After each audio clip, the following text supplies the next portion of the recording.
जी तशरीफ लाएंगे मुसाहिब नंबर 45। पहला सवाल वलियअलम क़ील लहुम तआलू बिल्लाहि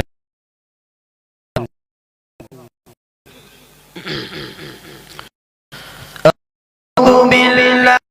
من الشيطان الرجيم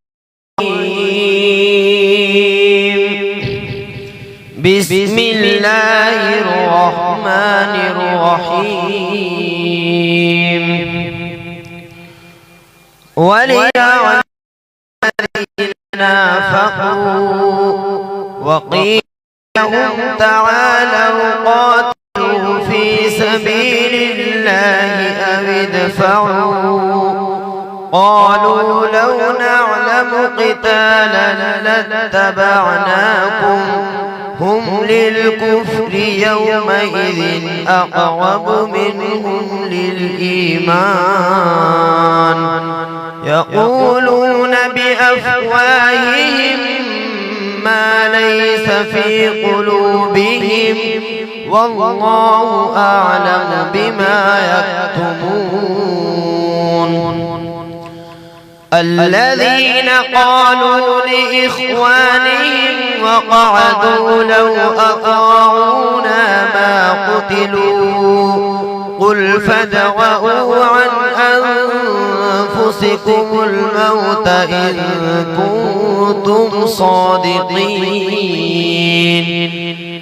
ولا تحسبن الذين قتلوا في سبيل الله أمواتا بل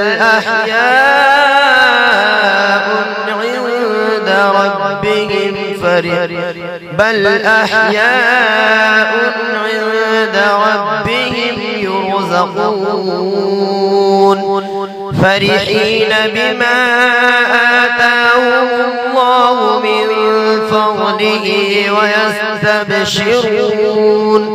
ويستبشرون بالذين لم يلحقوا بهم من خلفهم ألا خوف عليهم ولا هم يحزنون يستبشرون بنعمة من الله وفضل وأن الله لا يضيع أجر المؤمنين الذين استجابوا لله दूसरा सवाल الذين أخرجوا من ديارهم بغير حق إلا أن يقولوا ربنا الله بسم الله الرحمن الرحيم الذين أخرجوا من ديارهم بغير حق إلا أن يقولوا ربنا الله ولولا دفع الله الناس بعضهم ببعض لهدمت صوامع وبيع وصلوات ومساجد يذكر فيها اسم الله كثيرا ولينصرن الله من ينصره إن الله لقوي عزيز الذين إن مكناهم في الأرض أقاموا الصلاة وآتوا الزكاة وأمروا بالمعروف ونهوا عن المنكر ولله عاقبة الأمور وإن يكذبوك فقد كذبت رسل وإن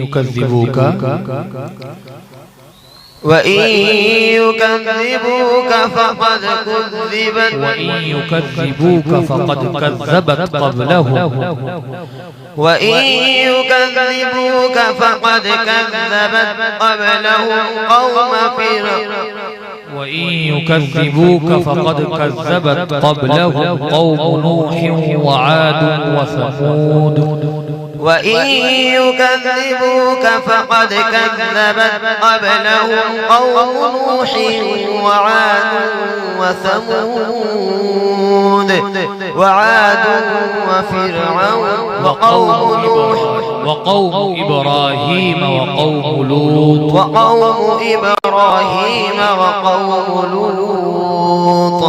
وأصحاب مدين وكذب موسى فأمليت للكافرين ثم أخذتهم فكيف كان نكير فكأين من قرية أهلكناها وهي تيسرا سؤال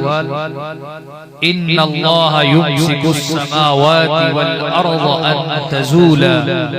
بسم الله الرحمن الرحيم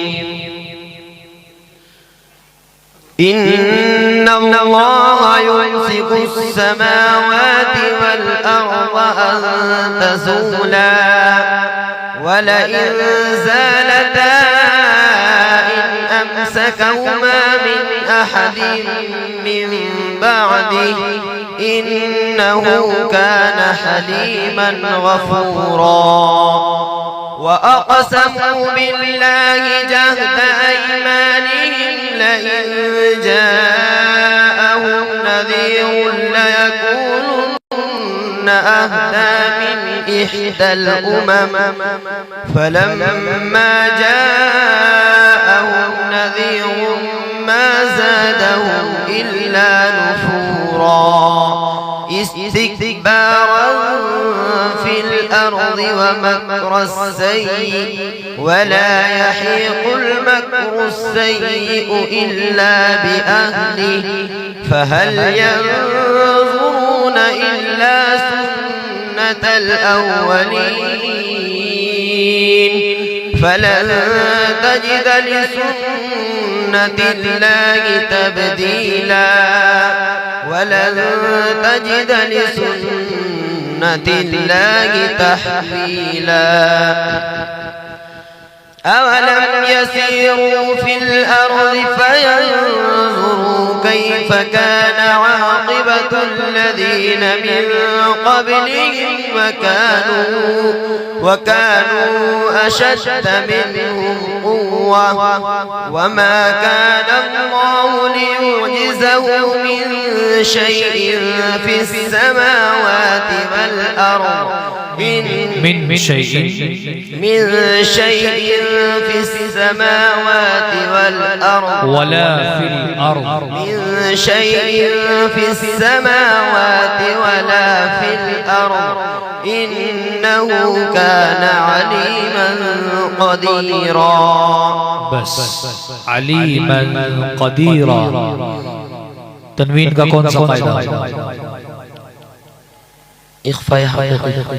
قاف کا مخرج بیان کیجئے قاف کا مخرج زبان کی جڑ اور اس کے مقابل پر جی